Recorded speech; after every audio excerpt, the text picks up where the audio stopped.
अस्सलाम वालेकुम नाजरीन। रमज़ान की आमद है और हर तीसरे शख्स का ये सवाल होता है कि रमज़ान के अंदर हम अपनी भूख को कैसे कंट्रोल करें।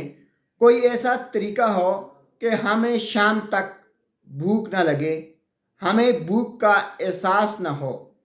तो नाजरीन, हम आपको 3 टिप्स बताते हैं, 3 ऐसे तरीके बताते हैं कि अगर आप वो करेंगे तो आपको भूख का एहसास कम से कम होगा और आप अपने रमज़ान को, आप अपने रोज़े को बेहतर तरीके से एंजॉय कर सकेंगे।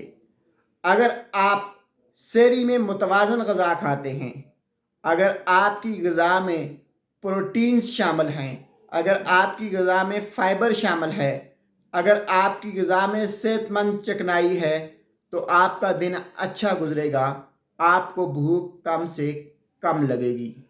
नाज़रीन, सहरी में अंडे इस्तेमाल करें, सहरी में दही का इस्तेमाल ज़्यादा से ज़्यादा करें, सहरी में जौ का दलिया लें, सहरी में फलों का इस्तेमाल करें, सहरी में सब्जियों का इस्तेमाल करें, तो आप देखेंगे कि आपको भूख कम से कम लगेगी। नाजरीन, सहरी में ज़्यादा मीठी और तली हुई अशिया से परहेज़ करें।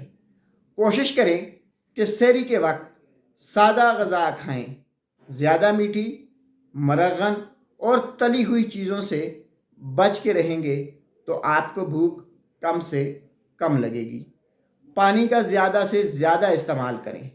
जब आप पानी ज़्यादा पिएंगे तो आपको भूख का एहसास कम से कम होगा।